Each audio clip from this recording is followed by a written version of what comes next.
पण अत्यंत महत्त्वपूर्ण अपडेट पाहतो हा व्हिडिओ आपण शेवटपर्यंत पाहावा। टी संदर्भात राज्य सरकारचा सर्वोच्च न्यायालयात याचिका दाखल करणार, मुख्यमंत्री शिक्षकांना दिलासा देणारी गवाही 6 ऑक्टोबर 2025। दुसरी अपडेट पाहूया।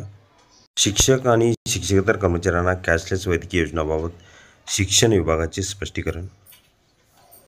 नमस्कार मित्रांनो, चॅनलमध्ये आपले स्वागत आहे। तत्पूर्वी आपण नवीन असाल चॅनलला आता सबस्क्राईब करा, समोरील बेल आयकॉनला क्लिक करा। निश्चितच नवनवीन अपडेट अखिल तांबुळसर क्लासेस चॅनल मार्फत सतत आपल्याला पाहायला मिळतील। पाहूया सविस्तर। राज्यातील लाखो शिक्षकावर टी उत्तीर्ण करण्याचे संकट ओढवले असताना या प्रकरणात शिक्षकांच्या हिताचा निर्णय घेण्यासाठी राज्य सरकार सर्वोच्च न्यायालयात पुनर्विलोकन रिव्ह्यू पिटिशन याचिका दाखल करणार असल्याची गवाही उपमुख्यमंत्री देवेंद्र फडणवीस यांनी दिली आहे। सर्वोच्च न्यायालयाने 1 सप्टेंबर 2025 रोजी दिलेल्या निर्णयानुसार बालकाचा मोफत व सक्तीच्या शिक्षणाचा अधिकार अधिनियम RT ॲक्ट लागू होण्यापूर्वी नियुक्त झालेल्या येत्या 1ली ते 8वीपर्यंतच्या शिक्षकांनाही टी उत्तीर्ण करणे बंधनकारक केले आहे। तसेच 2 वर्षाच्या आत परीक्षा न दिल्यास किंवा नापास झाल्यास सेवेतून वगळण्याची तरतूद असल्याने शिक्षक हा वर्गामध्ये भीती आणि संभ्रमाचे वातावरण निर्माण झाले आहे। या गंभीर विषयावर शिक्षकांना भावना आणि अडचणी लक्षात घेऊन भाजप शिक्षक आघाडीचे पूर्व विदर्भ अध्यक्ष अनिल शिवानकर यांच्या नेतृत्वाखाली प्रतिनिधी मंडळाने मुख्यमंत्री देवेंद्र फडणवीस यांची भेट घेतली। शिक्षकांच्या वतीने शासनाच्या लक्षात आणून देण्यात आले की हा निर्णय विद्यमान कायदे व नियमाच्या विरोधात आहे आणि त्याचा परिणाम हजारो शिक्षकांच्या सेवास्थैर्यावर होऊ शकतो। या भेटीत मुख्यमंत्र्यांनी शिक्षकांच्या अडचणीची दखल घेत सर्वोच्च न्यायालयात पुनर्विचार याचिका दाखल करण्याची ग्वाही दिली। तसेच राज्य सरकार सदैव शिक्षकांच्या पाठीशी उभे आहे असा विश्वास त्यांनी शिक्षक प्रतिनिधींना दिला। भाजप शिक्षक आघाडीचे दिलेल्या निवेदनात खालील प्रमुख मागण्या मांडण्यात आल्या। सर्वोच्च न्यायालयाच्या निर्णयाविरोधात पुनर्विचार रिव्ह्यू पिटिशन दाखल करणे, 13 फेब्रुवारी 2013 पूर्वी नियुक्त शिक्षकांना टीईटीमधून वगळणे, टी उत्तीर्ण होण्यासाठी किमान 5 वर्षाची कालावधी देणे, पदोन्नतीसाठी टी अनिवार्य नसणे, 50 वर्षावरील शिक्षकांना टीईटीमधून सूट देणे, RTA कायद्यात आवश्यक दुरुस्ती करण्यासाठी केंद्र सरकारकडे प्रस्ताव पाठवणे, सर्वोच्च न्यायालयाच्या निर्णयाच्या अनुषंगाने राज्यस्तरीय समिती गठीत करणे व तिचा अहवाल शिक्षक हिताचा ठेवणे, निर्णय होईपर्यंत विद्यमान शिक्षकांची स्थिती जैसे ते ठेवणे। या चर्चेदरम्यान अनिल शिवणकर यांच्यासोबत नरेश कांबळी, हरीश केवटे, मोहनीश राऊत, गौरव दातीर, लक्ष्मण आंधळे, संतोष डुंबरे आदी उपस्थित होते।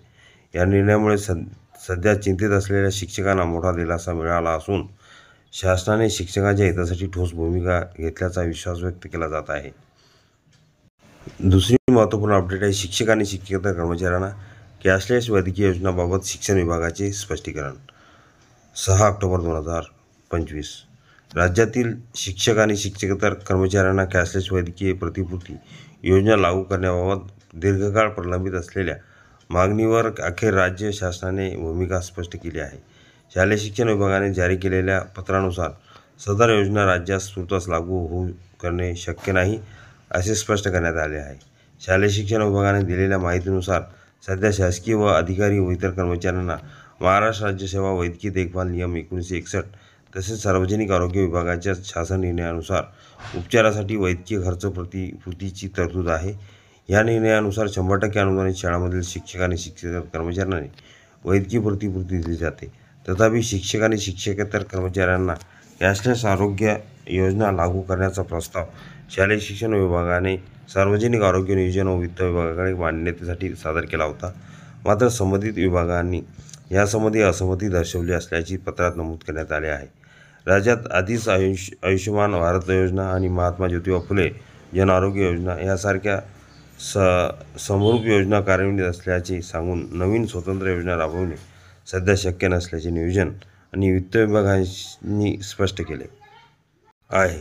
त्यामुळे सार्वजनिक आरोग्य विभाग, नियोजन विभाग आणि वित्त विभाग यांच्या अभिप्रायाचा विचार करून शिक्षक आणि शिक्षकेतर कर्मचाऱ्यांसाठी स्वतंत्र कॅशलेस वैद्यकीय योजना लागू करणे तूर्तास शक्य नसल्याचा निर्णय शिक्षण विभागाने घेतला आहे। हा निर्णय शालेय शिक्षण मंत्री दादाजी भुसे यांनी विधान परिषद सदस्य श्री किशोर दराडे यांना दिलेल्या पत्राद्वारे कळविला आहे। ही बाब जरी शिक्षक वर्गासाठी निराशाजनक असली तरी अनेक शिक्षक संघटनांनी पुन्हा शासनाकडे आरोग्य सेवांमध्ये सवलती आणि कॅशलेस उपचाराचा पर्याय उपलब्ध करून देण्याची मागणी करण्याची तयारी दर्शवली आहे. 30/9/2025 कैशलेस बाबत खुलासा शालेय शिक्षण मंत्री दादाजी भुसे इन्होंने किया हुआ है. राज्य के जो भी 100% अनुदानित स्कूल है उनको टीचर और शिक्षक कर्मचारियों को वैध की प्रतिपूर्ति का लाभ मिलता है, लेकिन ये प्रतिपूर्ति का लाभ कैशलेस योजना फिलहाल में लागू करना मुश्किल है, ऐसा दादाजी भुसे शिक्षण मंत्री इन्होंने विधान परिषद सदस्य किशोर दराड़े को लेटर देकर अपना खुलासा दिया है.